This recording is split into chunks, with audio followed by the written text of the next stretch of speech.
नमस्कार नहीं, welcome you to world affairs. मैं हूं प्रशांत धवन। नाउ रिसेंटली आपने सुना होगा कि दाऊद इब्राहिम का जो भतीजा है जिसका नाम है सोहेल कास्कर, ये भागकर कैसे ना कैसे करके दुबई से पहुंच चुका है पाकिस्तान में और अब ये कम्प्लीटली सेफ है। इनिशियली रिसेंटली इस पर बहुत सारे आर्टिकल्स पब्लिश हुए। कुछ लोगों ने यह अज्यूम कर लिया कि सिंस आर्टिकल की हेडलाइन ये कह रही है कि Dawood Ibrahim's nephew Sohail Kaskar gives Indian agencies the slip flees to Pakistan, तो शायद इसका मतलब ये होगा कि इंडिया से भाग के पाकिस्तान चला गया है। देखो, पहली बात तो यहाँ पर मैं ये क्लियर कर दूं, आपने इसके बारे में जितने भी आर्टिकल्स देखे हों, ये बात जान लो कि इंडिया से छूटकर कोई दुबई के थ्रू पाकिस्तान नहीं गया है। सोहेल कास्कर आज के समय पाकिस्तान पहुंच चुका है। इस बात की रिसेंटली कंफर्मेशन हुई है और अब यह पता लग चुका है कि ये यूएसए से पहले भागा दुबई में, फिर दुबई से चुपके से चला गया पाकिस्तान में, और अब ऑफकोर्स पाकिस्तान में आपको पता होगा दाऊद इब्राहिम भी है और भी कई रिलेटेड आतंकवादी हैं, तो वहां पे आज के समय ये काफी हद तक सेफ है। तो अभी रिसेंटली ऐसा नहीं हुआ कि हमको आज या कल में पता लगा है कि सोहेल कास्कर पाकिस्तान पहुंच गया है।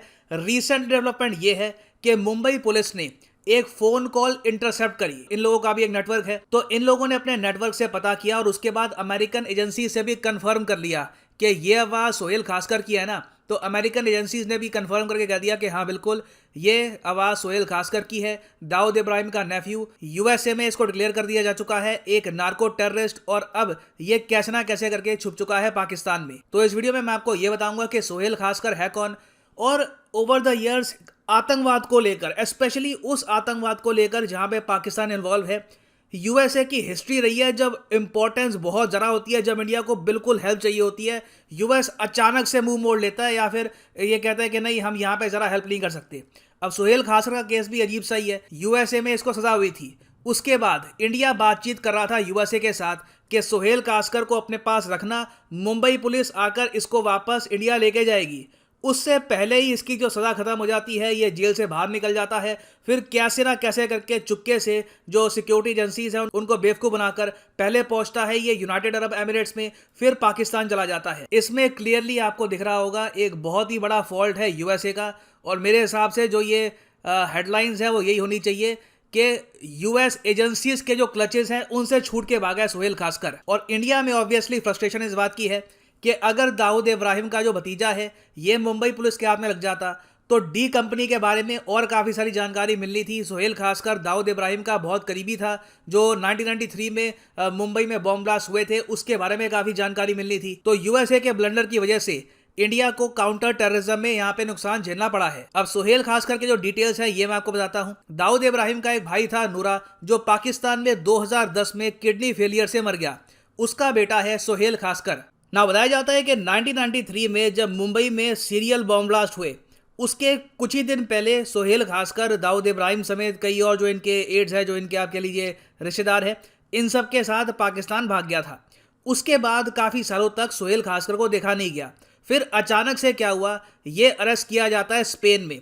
स्पेन में क्या कर रहा था, इलीगल तरीके से ड्रग्स बेच रहा था, और ये ड्रग्स की फाइनेंसिंग की जा रही थी आतंकवाद को सपोर्ट करने के लिए। तो नार्को टेरर चार्जेस लगे इस पर 2014 में इन स्पेन। उस वक्त सोहेल खासकर की एज बताई जाती है कि 39 थी। अब यूएसए को पता लग गया कि सोहेल खासकर यहाँ पर पकड़ा गया है। यूएसए की स्पेन के साथ एक एक्स्ट्राडिशन ट्रीटी है। एक्स्ट्राडिशन ट्रीटी के अंडर आपको पता होगा कोई अगर क्रिमिनल है तो उसको ट्रांसपोर्ट कर देते हैं एक कंट्री से दूसरी कंट्री में। तो यूएसए ने यहाँ पर स्पेन को ये कहा कि हमारे यहाँ भी इस पर काफ़ी आरोप लगे हैं, इसको हमें दे दो। स्पेन में सोहेल खासकर ने करीब 1-1.5 साल की जेल काटी, उसके बाद इसको भेज दिया यूएसए में। वहाँ पर इस पर केस चला नार्को टेररिज्म का, और इस पर यह भी आरोप लगे कि इसने कोलंबिया में जो बीच में रिबेल्स हुए, जो वहाँ पे दंगे हुए थे, वहाँ के ग्रुप्स को भी इसने सपोर्ट किया है। उसके अलावा हेरोइन स्मगलिंग, वेरियस टाइप के इस पर आरोप लगे, और जो यूएसए की कोर्ट है उसने यहाँ पर कुछ साल की सजा सुना दी। मगर यूएस की कोर्ट ने यह भी कह दिया कि इस आदमी ने कुछ जेल टर्म ऑलरेडी काट लिया स्पेन में, फिर यूएसए में भी कुछ जेल टर्म काट ली। इवेंचुअली क्या हुआ, ये यूएसए की जेल से बाहर निकल गया। अब इस बीच क्या हुआ कि मुंबई पुलिस ने पूरी कोशिश करी यूएसए के साथ बातचीत करने की कि कास्कर को सीधा इंडिया में हम ला पाएं, और यह सब मुंबई पुलिस कर रही थी on the basis of mutual legal assistant treaty. 2005 में इंडिया और यूएसए ने यह ट्रीटी साइन करी थी, जिसके अंडर यह लिखा है कि अगर कोई आतंकवाद से रिलेटेड आदमी है, उसकी जो एक्स्ट्राडिशन है ये जल्दी से की जाएगी यूएस और इंडिया के बीच में। मगर अजीब बात देखिए, इस ट्रीटी का आज तक प्रॉपरली यूज इंडिया यूएस कर नहीं पाए। इंडिया ने काफी बार इस ट्रीटी के बेसिस पर यह कहा कि सोहेल खासकर को हमें दो। यूएसए की तरफ से कभी कोई प्रॉपर जवाब आया नहीं, टाइम बीतता गया, अब जाके हमको ये पता लग रहा है कि सोहेल खासकर यूएसए के हाथ से भी निकल गया। तो देखिए कुछ क्रिटिसिज्म यहाँ पर लोग इंडियन अथॉरिटीज का भी कर रहे हैं कि ज्यादा प्रोएक्टिवली चेस करते हैं सोहेल खासकर को। ऑफ कोर्स यूएसए की आलोचना तो हो ही रही है यहाँ पर, मगर इंडिया का जो क्रिटिसिज्म है वो इसलिए हो रहा है क्योंकि हमने इस ट्रीटी को प्रॉपरली इस्तेमाल नहीं किया। और बाय द वे ये पहली बात नहीं है जब इंडिया को एक आतंकवाद से रिलेटेड आदमी एक्स्ट्राडेट कराना था टू इंडिया और यूएसए ने मना कर दिया।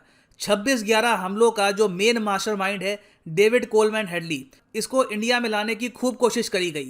कांग्रेस गवर्नमेंट ने कोशिश करी, बीजेपी गवर्नमेंट ने कोशिश करी, यूएसए ने हर बार ये कहा कि नहीं एक्स्ट्राडाइट तो नहीं कर सकते, इसका केस वगैरह हम यूएसए में ही चलाएंगे। और ये अपने आप में मैं कहूँगा एक मिस्ट्री ही है यूएसए की। वैसे हर जगह यूएसए ये क्लेम करता है कि ये इंडिया के सपोर्ट में खड़े हैं, आतंकवाद से लड़ेंगे दोनों देश मिलकर, मगर डेविड कोलमैन हेडली को लेकर यूएस बिल्कुल आप कह लीजिए उनकी एक स्ट्रिक्ट पॉलिसी रही है कि इंडिया भेजेंगे नहीं इसको। अब आप सोच कर देखिए 26/11 हमले का जो मास्टरमाइंड है इसको अमेरिकन कोर्ट ने 35 साल की जेल सुना दी। जब इंडिया ने बहुत प्रेस किया ना 2015 में कि कुछ तो एक्सेस दो हमको भी जस्टिस चाहिए, यूएसए ने कहा अच्छा ठीक है ये करते हैं।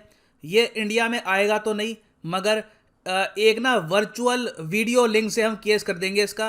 एक स्पेशल कोड बना लो, वहां पर वीडियो कॉन्फ्रेंसिंग के जरिए ना थ्रू इंटरनेट इसको तुम सजा सुना देना, यहाँ पे इसका केस कर लेना। अब ये इन्होंने हमको इजाजत दी है, इवन दो जो ये म्यूचुअल लीगल असिस्टेंट ट्रीटी है ये अपनी जगह बनी हुई है। तो देखिए चाहे डेविड कोलमैन हेडली का केस हो या फिर जो ये अब रिसेंट केस हुआ है खासकर का, हमें आई थिंक यूएसए पर जेन्युइन प्रेशर डालना होगा। ये कहना होगा कि अगर आप क्लेम करते हैं to be India Jio strategic partner, तो जो ये आतंकवाद से रिलेटेड जो ये लोग हैं इनका एक्स्ट्राडिशन टाइम पे करिए टू इंडिया, हमको प्रॉपर एक्सेस दो इन लोगों का, क्योंकि यहाँ पर इंडिया की सिक्योरिटी का सवाल है। हालांकि मैं यहाँ पर ये क्लेम करूंगा कि आप अगर देखें पिछले 10-15 सालों में इंडिया में कोई मेजर टेररिस्ट अटैक हुआ नहीं है। हमारे बड़े शहरों में जरा एक टाइम पे हुआ करते थे टेररिस्ट अटैक, वैसा कोई मेजर टेररिस्ट अटैक हुआ नहीं है। उसके पीछे एक बड़ा रीजन ये भी है कि यूएसए के साथ जो हमारी कोऑपरेशन बड़ी है उससे हमको इंटेलिजेंस पहले मिल जाती है। मगर जो पुराने केसेस हैं दाऊद इब्राहिम के 26/11 के, उनको हम भूल नहीं सकते। वहां पर भी हमको प्रॉपर तरीके से यूएसए की जो कोऑपरेशन है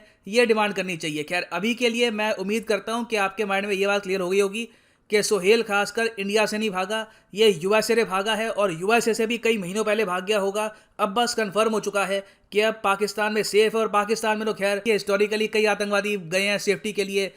उसामा बिन लादेन गया था, हालांकि उसका एंड काफ़ी ख़राब हुआ। उसके अलावा दाऊद इब्राहिम यहाँ पे है, मसूर अजहर है, हाफिज सईद है। इंडिया ऐसे ही नहीं कहता कि पाकिस्तान ग्लोबल हब है टेररिज्म का। अभी के लिए तो लगता है कि सोहेल खासकर काफ़ी हद तक सेफ है, but hopefully in the future India और यूएस ज़्यादा अच्छे से कोऑपरेट कर पाएंगे टू फाइट टेररिज्म। और फाइनली यहाँ पर मैं ये भी ऐड कर दूं कि अनअकैडमी का जो यूपीएससी कोर्स पर डिस्काउंट था ये कुछ दिन के लिए एक्सटेंड हो गया है। 19 जनवरी तक ये जो ऑफर एक्सटेंड हो चुका है। कमेंट सेक्शन में जाइए, यहाँ पे आपको मिलेगा ये link, click on this link और यहाँ पे आप परचेज कर पाएंगे ये unique combo package by Unacademy, जिसके अंदर आप यूपीएससी प्रीलिम्स, मेंस, ऑप्शनल आपकी चॉइस का, geography, history, whichever you want to choose, ये आप कर सकते हैं चूज। और you can buy this course. अगर आप के पास टाइम है 2-3 साल का, आराम से 2-3 साल में आपको प्रिपेयर करना है for UPSC, you can by the 36 month course.